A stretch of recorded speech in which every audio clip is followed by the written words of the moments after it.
Now, I should have asked someone how I'm supposed to advance my slide, but that's fine. I'm talking to you about euthanasia and assisted suicide, and many of you are probably only been involved in pro-life in the sense of dealing with the beginning of life, which is an incredibly important thing to be involved in.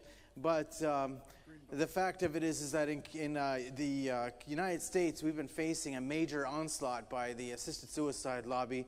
In Canada, we've even faced a worse onslaught. But the fact is that in the United States, you have assisted suicide that's been legal in Oregon since 1988. It was in place. Sorry, 1998 it was in place. And then now in Washington State, it's been in place since 2009.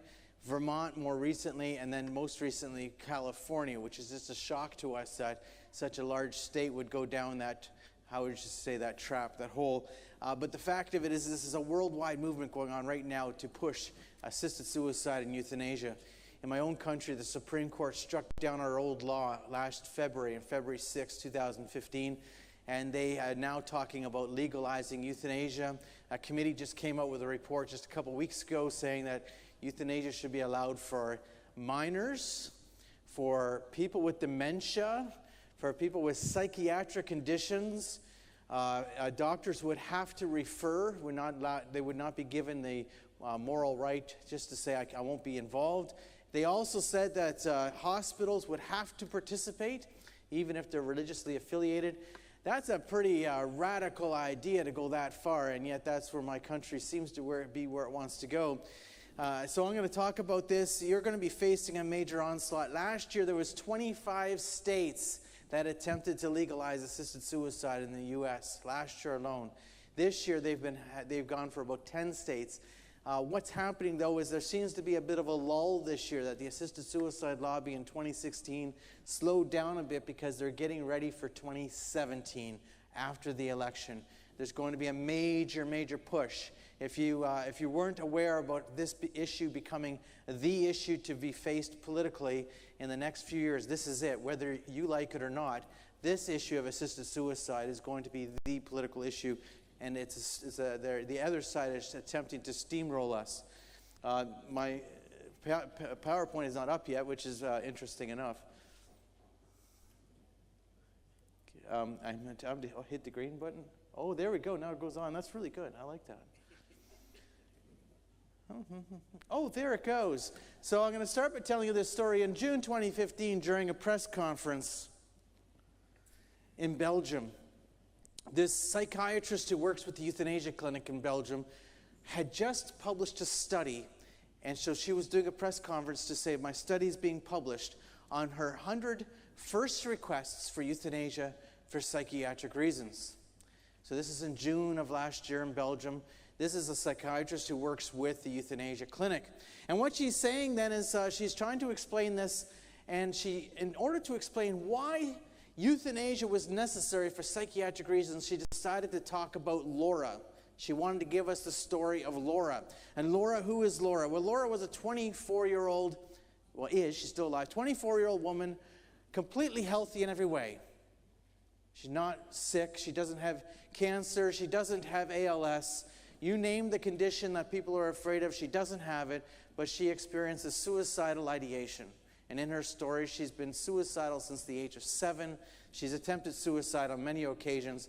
And she's been going to this psychiatrist, Dr. Thiampong, who is now, in June of 2015, announcing she's been approved for euthanasia. Now let's think this one through.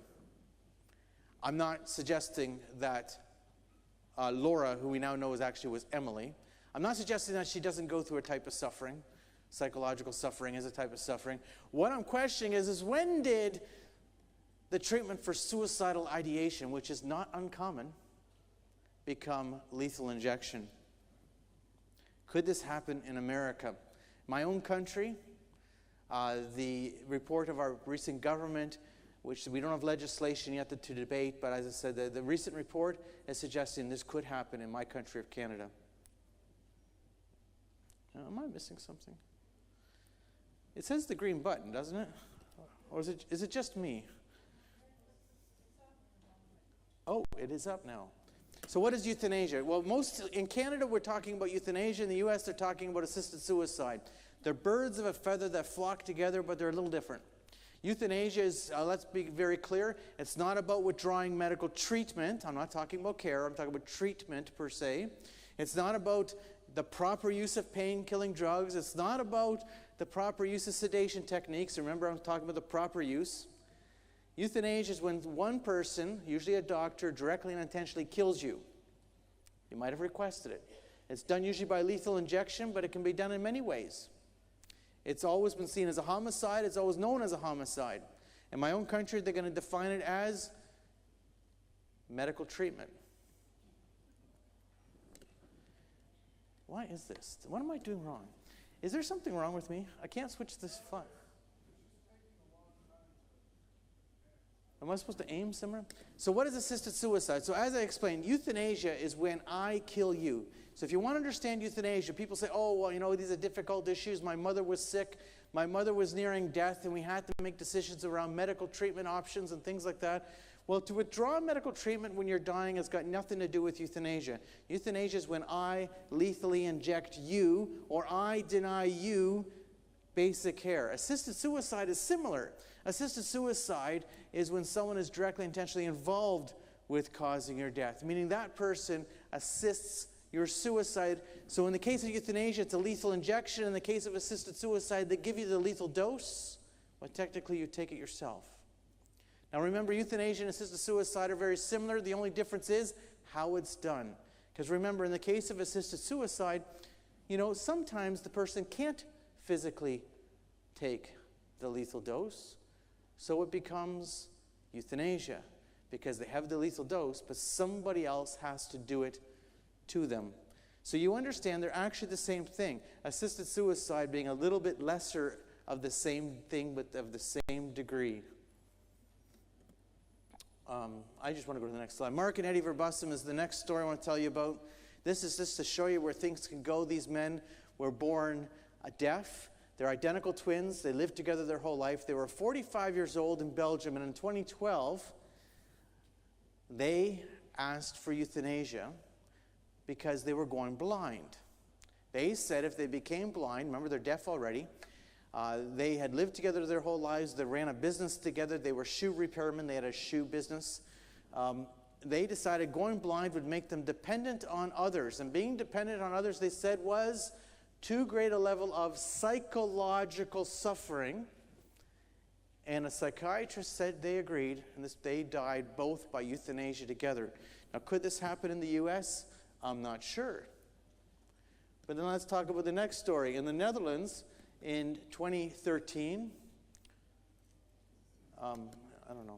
In the Netherlands in 2013, there was a case of this was the very first story of this, a woman who was 70 years old. She was healthy in every way. She had some aches and pains, but, you know, even our comedian who's 62 has aches and pains. But anyway, the point is she was around 70 years old, and she asked for euthanasia because she was going blind. She was nearly blind. She died by euthanasia to the euthanasia clinic. And the reason she gave was that she had an obsession with cleanliness. And she said becoming blind meant that she had too great a level of psychological suffering not to know that everything around her was clean. Now, how many of you are Dutch? Yeah, because the Dutch people understand that one a bit, right? But I mean, the point of it is, that is not a reason to kill somebody. But of course, when euthanasia becomes legal, what's the only question left? When you legalize euthanasia, it's okay for one person to kill another person. And there's many reasons you want to ask for it. It's okay to do so. And assisted suicide is very similar. It becomes okay for a doctor to give somebody a lethal prescription, and there's many reasons one might ask for it.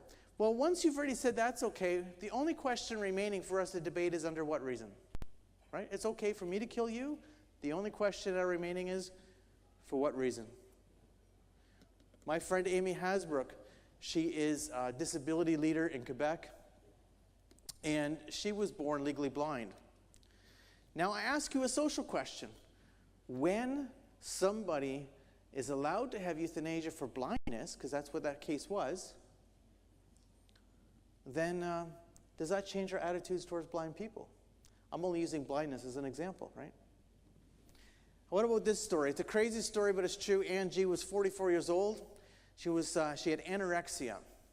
She was seeing this psychiatrist, Dr. Van der Eycken.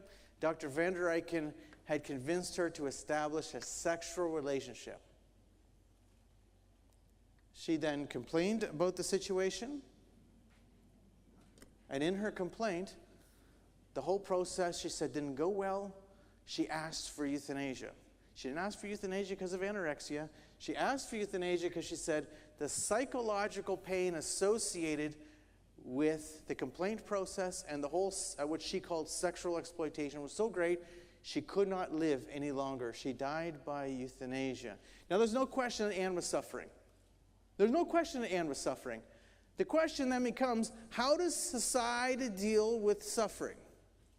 Because once euthanasia or assisted suicide are legal, it's okay to kill people. So the question only becomes, for what reason? So you have not progressed this far in the U.S. No one in the U.S. is talking about this yet. Just for your, I'm going to give you some basic information. That the woman who's the head of Compassion and Choices did a talk in in Connecticut last year. And someone asked her a question about people going through psychological pain. And she said, that is a very, very important question that we're going to deal with sometime in the future.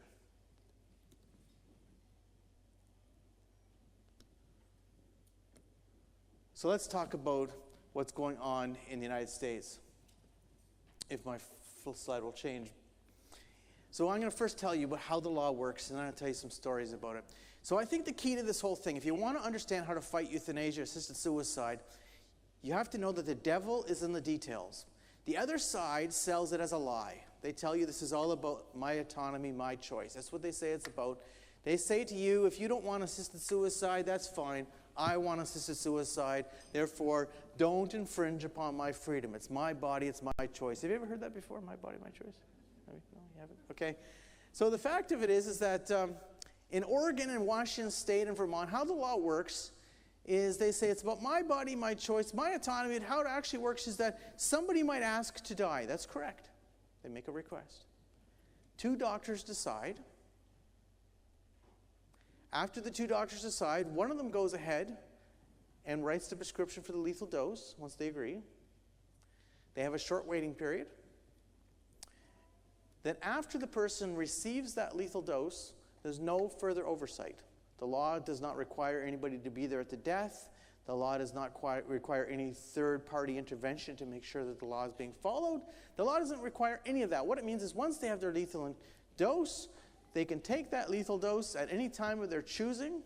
Once they have died, the doctor who wrote the lethal prescription must send in a report. So let's think about this. The law works by the doctor deciding, the doctor prescribing, and after you die, the doctor sends in the report. And then they say, but Alex, there's no abuse going on in Oregon or Washington State. Well, how are you going to have any sign of any abuse when the doctor who prescribed the lethal dose is also the doctor who sent in the report? They're the ones who decided, they're the ones who wrote the prescription, they're the ones who are almost never at the death, and they're also the ones who are sending in the report. So if you were completely depressed,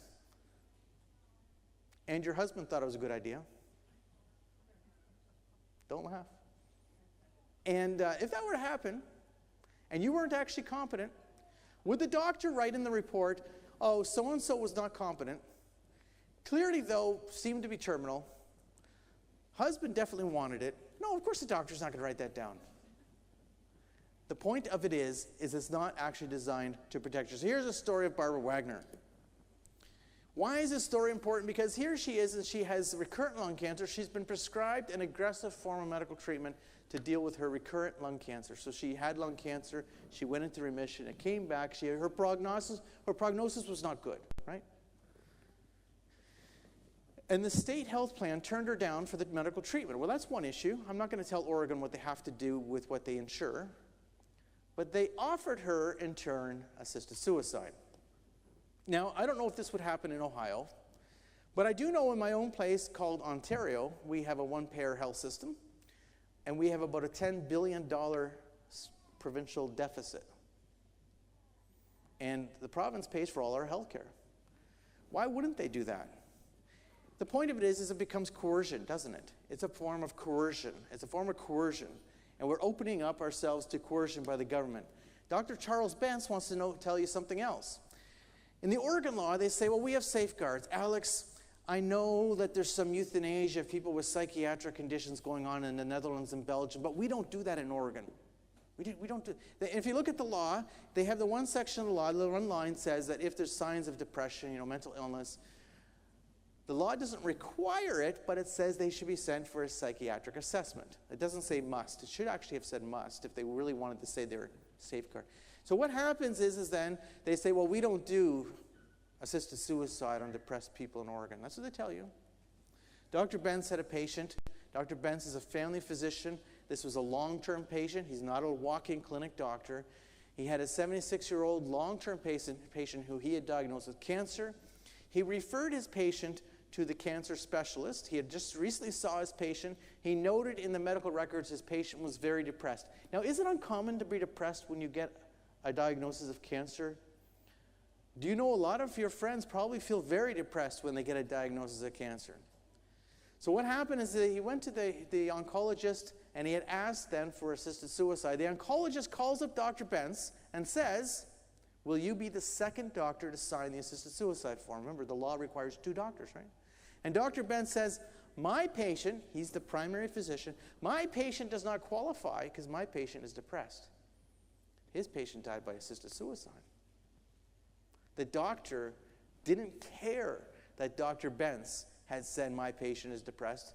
His patient was not sent off for a psychiatric assessment. His patient died by assisted suicide. What's interesting about this, when Dr. Bentz wrote the story up of what happened to his patient, he wrote the story so you know that the law really is only as good as the doctor who's willing to follow the law, right? That's all it's as good as. The doctor doesn't want to follow the law. You think the doctor wrote in the report that they sent into the government after the death?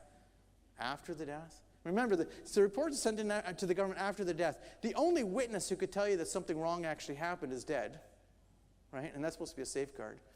Anyway, do you think the doctor wrote there, oh, the primary physician told me this patient was completely depressed and needed treatment for antidepressant? Think he wrote that? No, I don't think so.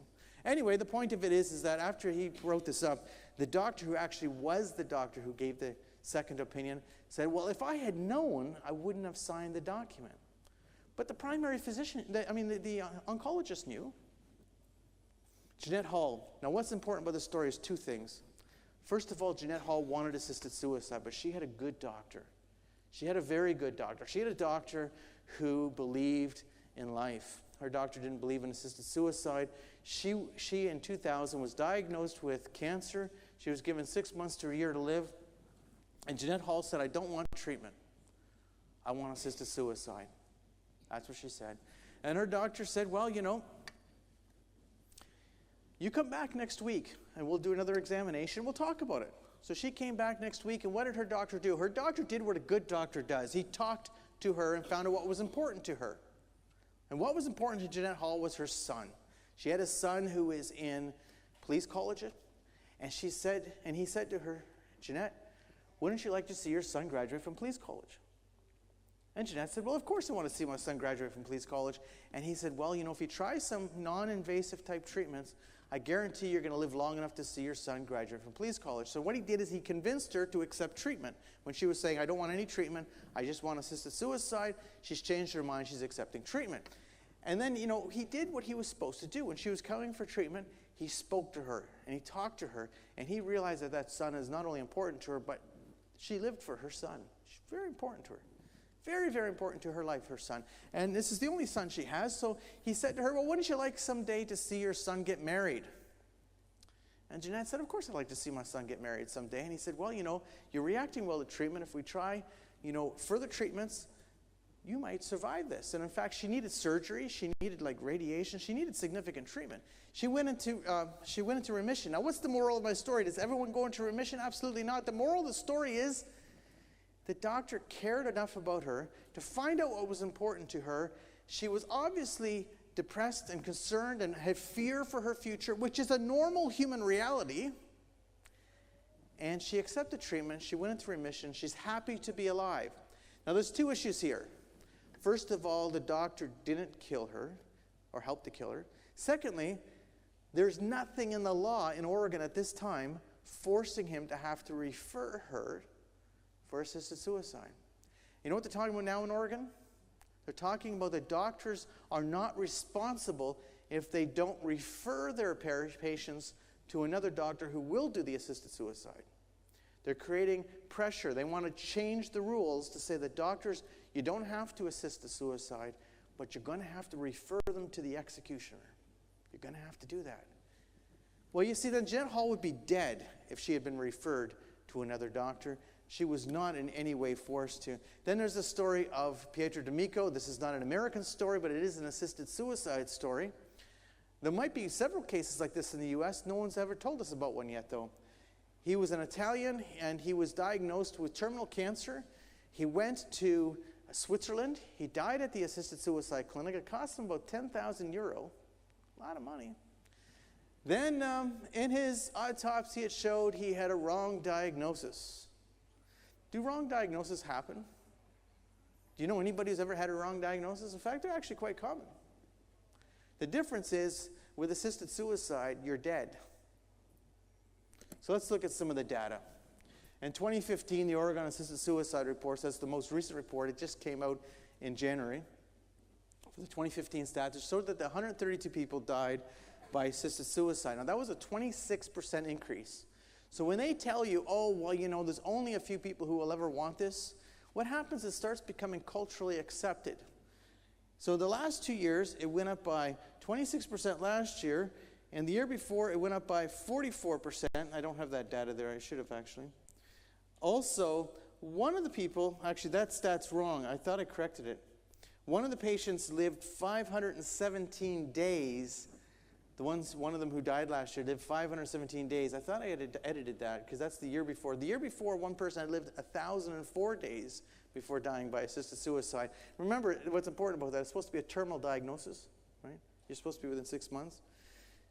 Now, this whole thing about psychiatric evaluations, 5 people who died by assisted suicide received a psychiatric evaluation, 5 of the 132 who died, and only 14 times in the 132 deaths, the doctor who wrote the prescription was at the death. Now, what's important about that is, then what's he writing in the report? Does he actually know how you died? Could you have died by somebody else doing it to you? Is that? Do we know how they died? We don't know how they died. Washington State report is actually more interesting. The 2014, we don't have the 2015 report yet. The 2014 report showed 126 people reportedly died by assisted suicide. Now watch why I say reportedly. The data shows that there was a 6% increase in 2014. You say, well, that's not much, Alex. Well, the year before, there'd been a 43% increase. So, you know, over 2 years, that's about a 50% increase. That's quite a bit. According to the annual report, there was 176 lethal prescriptions written. Now, you're going to hear people say to you, Alex, there's about 1/3 that it's only comfort to them.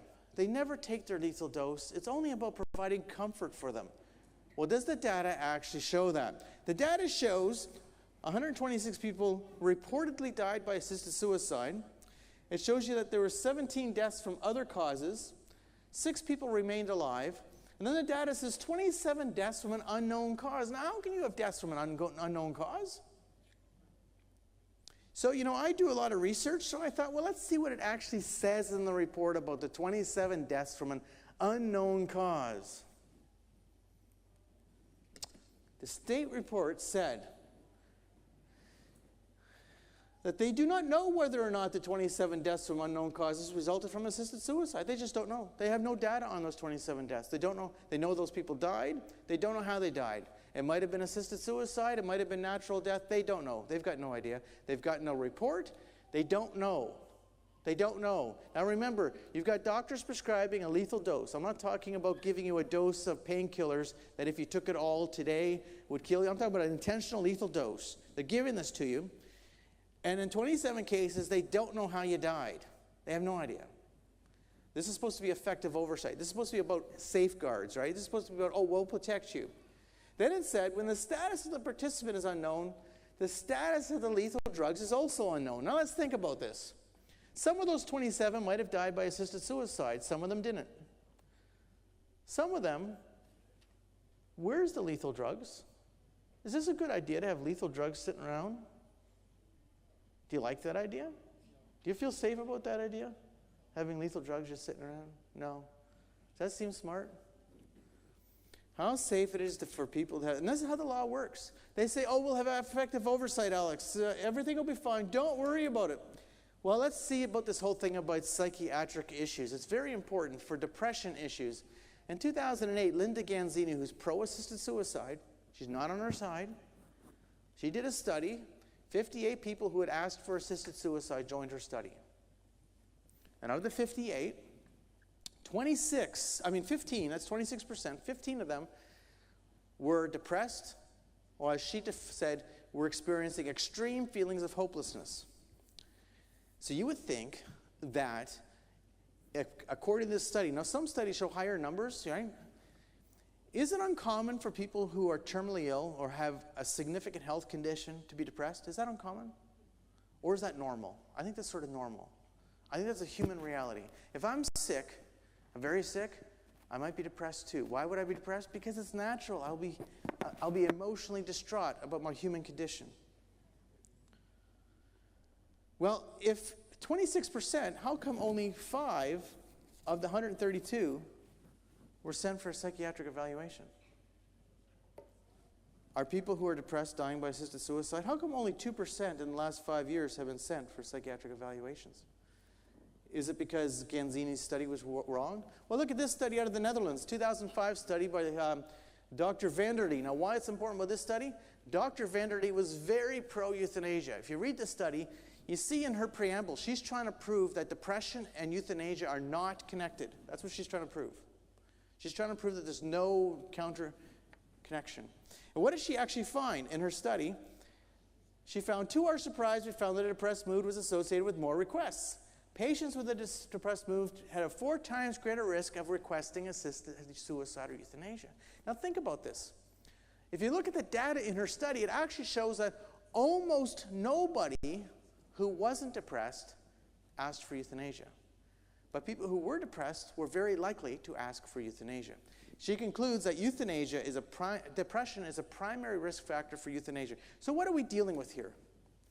We're dealing with people who are at a very terrible time of their life. They're going through a physical condition often, not always. They're very emotionally affected by this. They're emotionally down. And now they're asking to have their life ended. Why are they asking to have their life ended? Because they feel there's no hope. They've lost hope. They have no hope for their future. They feel that their life has lost value. That's what they're feeling. And they're asking to have their life ended. Is this about freedom of choice? Is this about autonomy? Is this about my freedoms? I'm going to quickly show you some Belgium data, because this is how bad it can get. There isn't a clock on my thing here, so I'm trying to see what time it is. I'm causing you difficulties. I don't know. Pardon? Oh, we're good. Okay, this is good. So let's have a little, it's right here. I didn't see it because the screen was here. Sorry about that, I'm being difficult. So the Belgium study came out in March of 2015. And this Belgium study examined 3,751 deaths. Now let me explain to you the importance of this study. You may say, why do I need to know about a Belgium study? Well, I already explained to you how the law works. In every jurisdiction where it's legal, 2 doctors must agree. The doctor who kills you sends in the report. And then all the other side keeps saying, if you look at the research from the other side, they're always saying, you know, that Euthanasia Prevention Coalition, those types, they're just trying to scare you. There's no real sign of abuse of the law. Well, because doctors don't self-report abuse of the law. Right? When you're driving down the highway, driving way too fast, do you get out your cell phone, which is also illegal to do, and call the police saying, come pick me up, I'm speeding? No, you don't do that. Do doctors self-report when they break the law? No, they don't. So you find out in the reports, nothing. What do you find out in the what does the Oregon report tell you? Other than the Washington State report told you actually quite a few deaths happen that they've got no data on. They just don't know anything about it. Well, that's pretty concerning. So this is a death study. They looked at all deaths, right? They looked at a whole subset of deaths. They weren't looking at euthanasia. It was all deaths. So if you died of a heart attack, it would show you died of a heart attack. If you died by euthanasia, it would show what? You died of euthanasia. And what did that report show us? It showed us that 4.6% of all the deaths were euthanasia. That's a lot, actually. It's very high. It showed you that 1.7% of all the deaths were hastened without request. And this is not the first study that Belgium's done this way. They did the same study in 2007, and it showed 1.8%. So, in fact, the data hasn't changed in 6 years. So what does that mean? That meant in 2013, in the Flanders region of Belgium, meant that over 1,000 people were killed, intentionally killed. Doctor did it, intentionally killed them, without any request.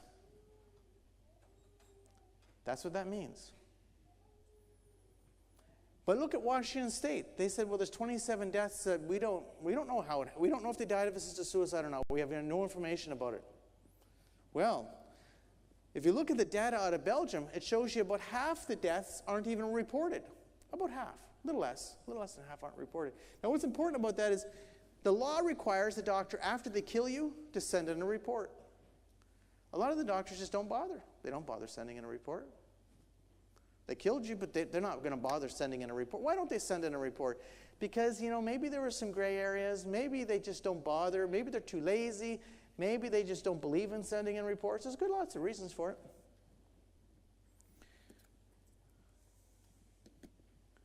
Similar study was done of nurses. They did a study in 2007. It was published in 2010, where they sent questionnaires to nurses. 1,265 nurses responded, 248 nurses said that the last patient who died in their care who had died of euthanasia, and 120 of those, they said it was done without request.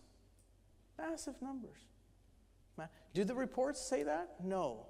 You have to do other studies, death studies, other questions to find the abuse of the law. Why? Because the law is designed for what? The law is designed to protect the doctor. Anytime you have a situation where the doctor will decide, the doctor will do it, and the doctor will report it, means the law is designed to protect the doctor. The law is not designed to protect someone who might be going through a vulnerable condition. And let's go one step further. It makes sense that they did that, compassionate choices in the euthanasia lobby. Why does it make sense they did that? Would a doctor want to give you a lethal dose if they had any fear that they might be prosecuted, that they might be sued, they might have some repercussion? Would they want to start giving you a lethal dose if they had some worry that something bad might happen to them for doing it? No. They needed a law to protect doctors so the doctor would have no fear in being involved in killing you. That's what the law is about. I'm going to jump past that. Here's a story that came out of Netherlands last year. This story was a very interesting story. It really shocked me because I have an autistic son. My son Peter's 20. He goes to college. No one thought he would ever go to college. He goes to college. And so when I saw this story out of Netherlands, it shocked me. Why? A physically healthy, 63-year-old man, he's worked all his life for the government job. I know something about autism. If he had a job that he knew well, he was probably totally committed to it. I'm sure he worked very hard, okay? He has no friends. He never got married, no family. Now he's retiring, and he says, I'm alone, I'm depressed, I want to die. The euthanasia clinic did what? They killed him. Think about this. What did this man need? Did this man need death? Is this what this man needed? Or did this man need a friend? What did this man need? A friend, absolutely. Now, he's autistic, so he might have had a hard time being friends. It might have been hard on him to be a friend. He would have needed someone to go out of the way to try and be friendly. He needed a reason to live, right? He had lost hope in his life. He had given his life to his work. That's what his focus was. Everything about him was his work. And now, he wants to die. This is about a feeling of hopelessness. People aren't saying, oh, I want to die because of my freedom. It's my freedom. I want to die. I want to exercise my freedom. Are they saying that? No. No, that's not about that. It's because they're down. They're emotionally distraught. They're going through there's very few radical autonomists out there, because there's a few of them. You hear them say to you, oh, it's my body, my choice. I should be able to decide. No, most people it's because they're emotionally going through a tough time in their life. Right? They need a friend. They're down. They're alone. They're lonely. That's what's going on. So in November 2013, we launched our EPC Europe. The Euthanasia Prevention Coalition Europe was launched. And this Dr. Jan Bernheim, he agreed to debate me in Belgium. It's very interesting. He was one of the gurus, the early promoters of euthanasia. He's very proud of the Belgium euthanasia law, and he was one of the main, people promoting it in its early years. Anyway, so I debated Dr. Jan Bernheim, and there's about 200 people there. People say, oh, this is a dead issue in Belgium. No one was going to come out. We had about 200 people out. Most of them were in favor. And Dr. Bernheim went first, and he explained, we've eliminated all suffering in Belgium. That was his story for them. He went through, he talked about, people in Belgium, they don't suffer anymore. Suffering is gone. We have nirvana. Suffering is over because we have euthanasia. And how wonderful this was, he was talking about. And then I got up there, and what did I do? I went through all the stories in Belgium, the data from Belgium. I explained all the data. I explained how you had deaths of people without requests going on, and I showed the data clearly. You have nurses doing it, even though the law doesn't allow it. You have deaths of people who are incompetent. You have all these things going on. You've got abuse of the law. I talked about a couple of the stories, and I sat down. And what did Dr. Bernheim do? He goes up to the microphone because he got to respond to me. And he says, this is how he starts, there are problems with the Belgian euthanasia law. That's what he said. And my microphone was on, and I said, that's cold comfort for the dead. Cold comfort for the dead. They're talking about this as being freedom of choice and autonomy.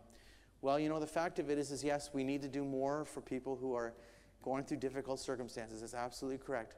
It's not right of a culture that we're abandoning people who are going through difficult times in their life. And a lot of people are feeling abandoned in our culture. We have a problem with abandonment and loneliness in our culture. That's absolutely correct.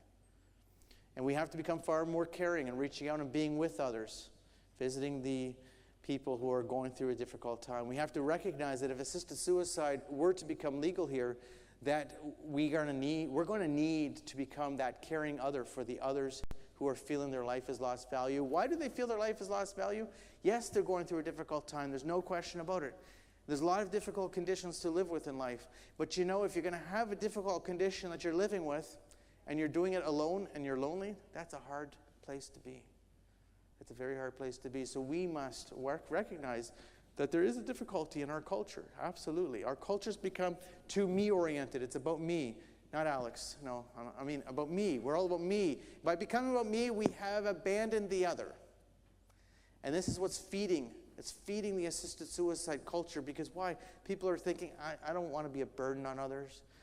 I'm afraid of suffering, they say. I'm afraid of suffering. Well, I don't want to suffer. I don't want to suffer.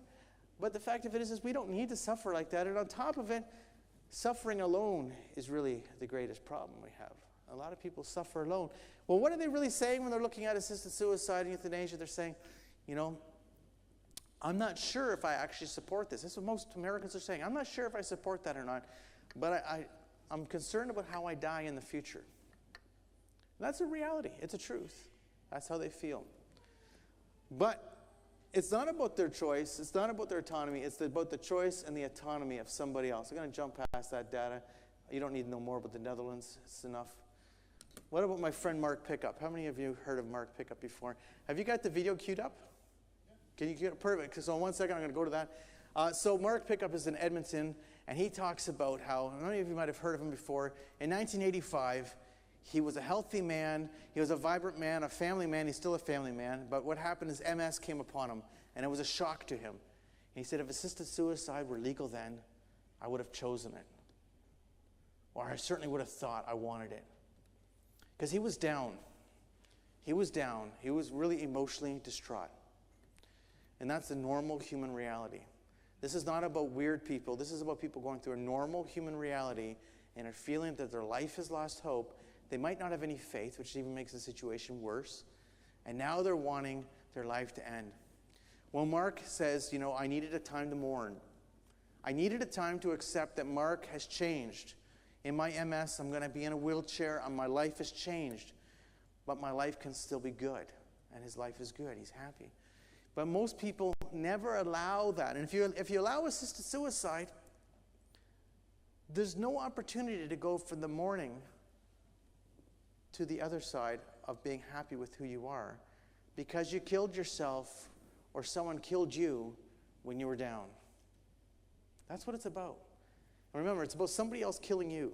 That's what it's about. They're directly and intentionally agreeing. What makes it even worse, when you go visit a doctor and ask for assisted suicide, you might be very down. That's correct. Someone might be very down. But the doctor's saying, I agree with you. Your life's not worth living. And they respond by giving you a lethal dose. And in my country, they're going to respond by giving them a lethal injection. It's a very horrific thing.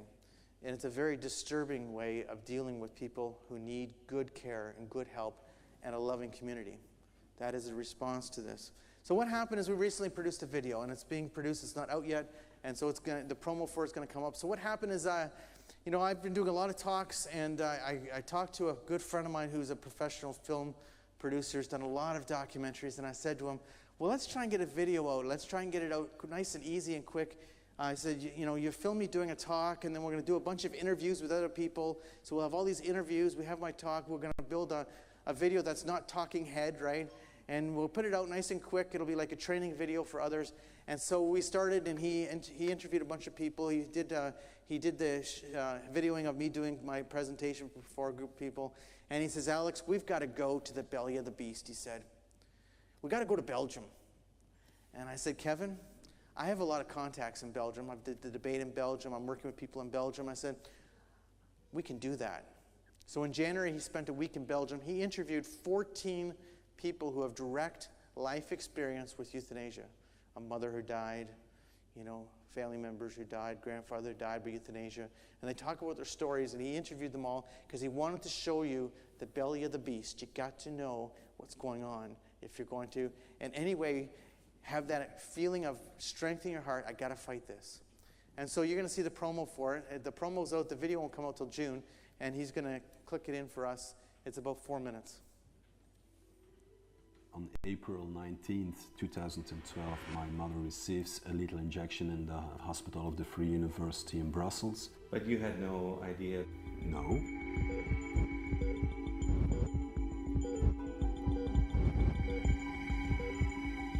My granddad developed non-Hodgkin's lymph cancer at roughly 80 years of age. He was basically killed by the medical staff in the care home.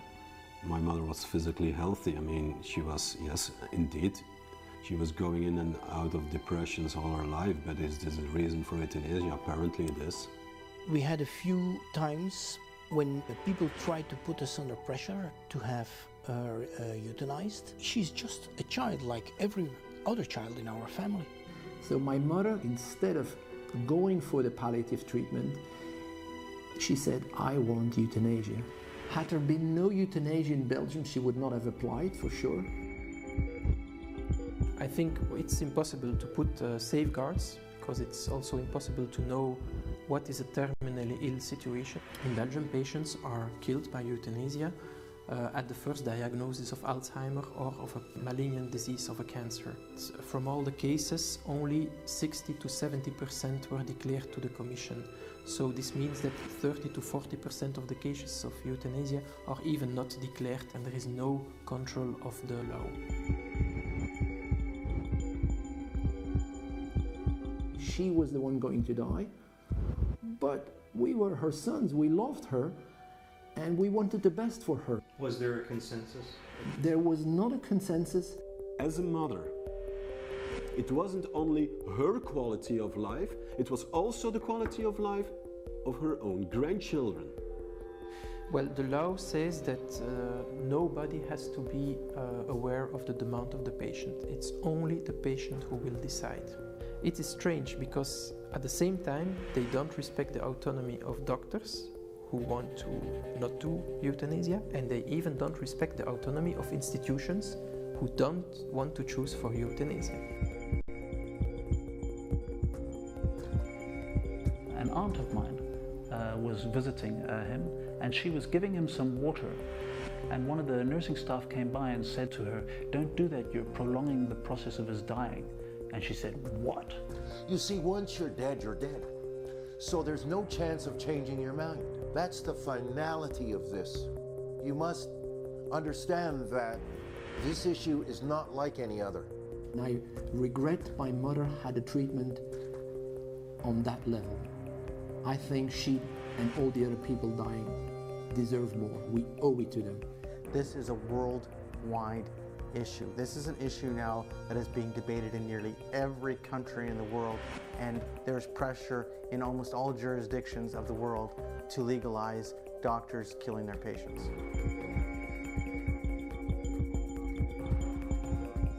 We help people to die, controlling their suffering and controlling their symptoms. We don't help them to die by killing them. What is our society becoming? It's a quality society. Only the best will survive.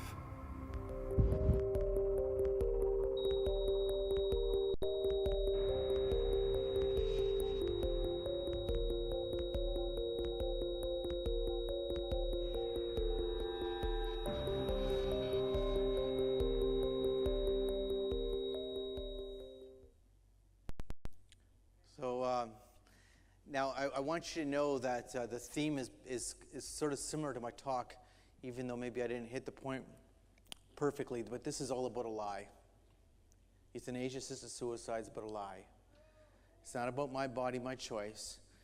It's about the doctor having the right and law to cause my death.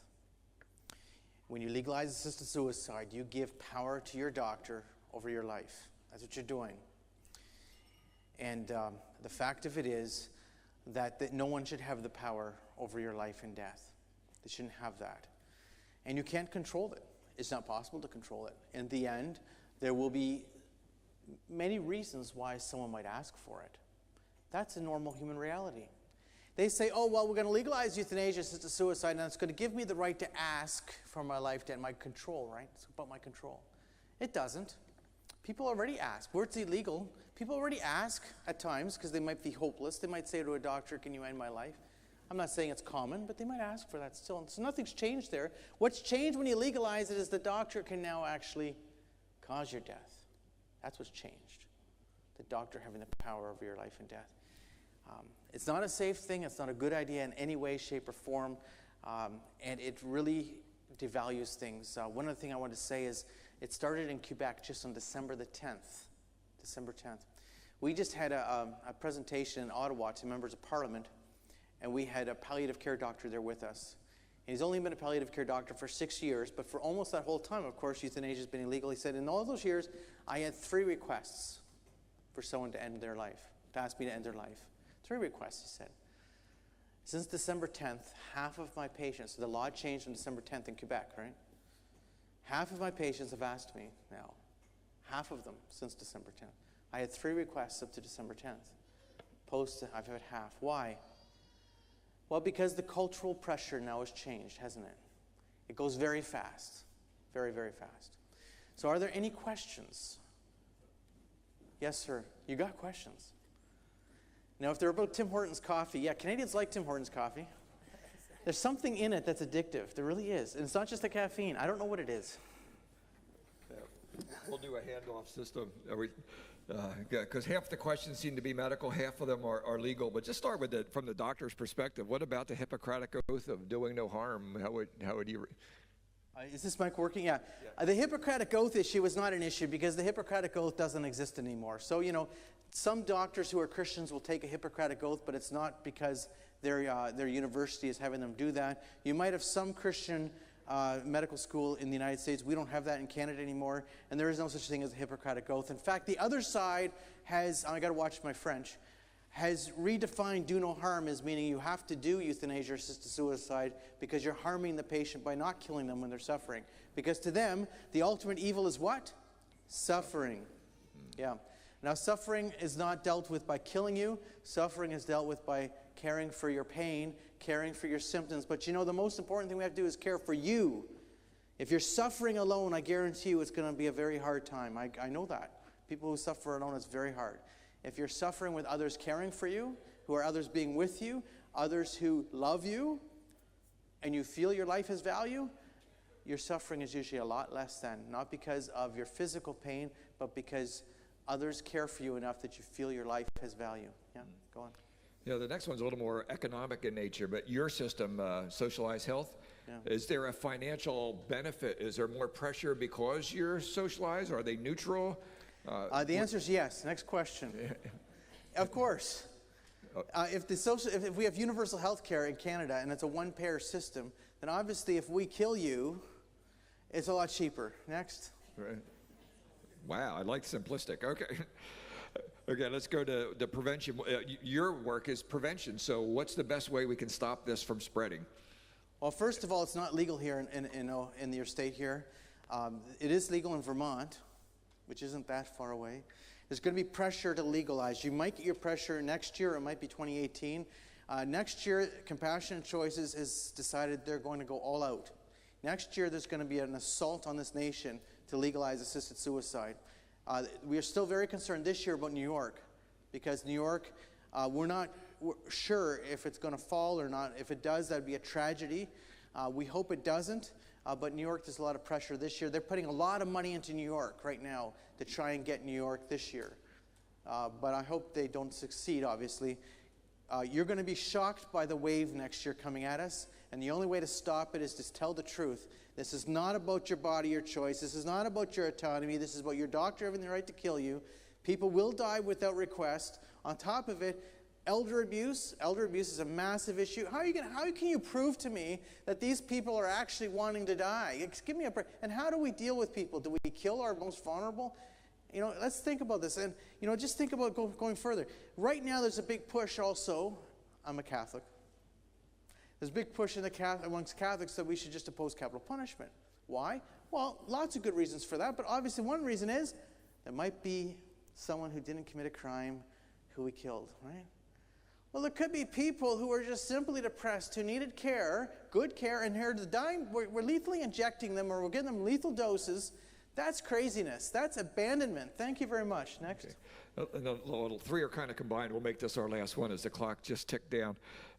So for those of us, so I get looking around, a lot of us are caring for aging parents.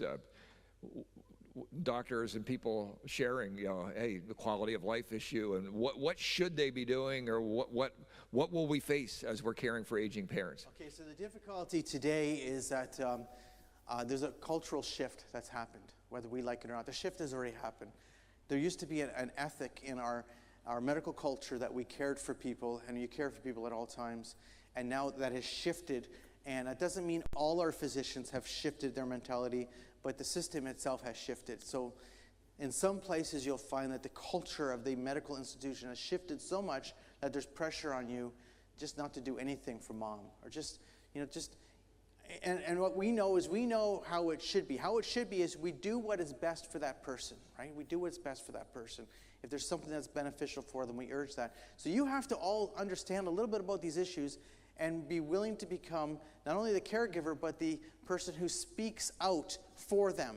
If you're an elderly person, let's say you talked about a mother. Let's say you're the caregiver for your mother, or you're the representative for your mother. Don't let your mother go for a major medical meeting without having caregiving people around them. Because you know, when someone loves you and they're beside you saying how important mom is to us, they look at mom differently, okay? And I'm going to tell you one other thing. We have to get out there and become the other side. In our work, we've started this thing called Compassionate Community Care. So we have a helpline so people can call if they have an issue, they're concerned. They're concerned that the doctor's pressuring you to do something you think is inappropriate, or you're concerned that something's happening that's inappropriate, as well as there's lots of issues that they call about and ask questions about. So we're offering that, but we're also urging people, okay, if they're going to impose euthanasia on us, then you better be there visiting with, caring for, spending time with your loved ones. The only safeguard we have is a caring person who's willing to stand up and say, no, my mom's important to me. We're not doing this. Thank you very much, okay? That's important. And you have to speak always lovingly, because, you know, the other side is just going to say, oh, that's that freaky person. We're going to ignore them. No, you have to be straightforward but loving and caring, but that's how we have to be. And then the one other thing that's so important in the culture today is that we have to recognize that because the world's changed, how do you protect the other? Well, the battles we have to fight are several. One is that this can never become legal. You can't allow this to become legal. And someday in the future, if I'm here and your state did legalize it, and it would be a very sad situation, then the big thing is, how do we protect people in such a culture?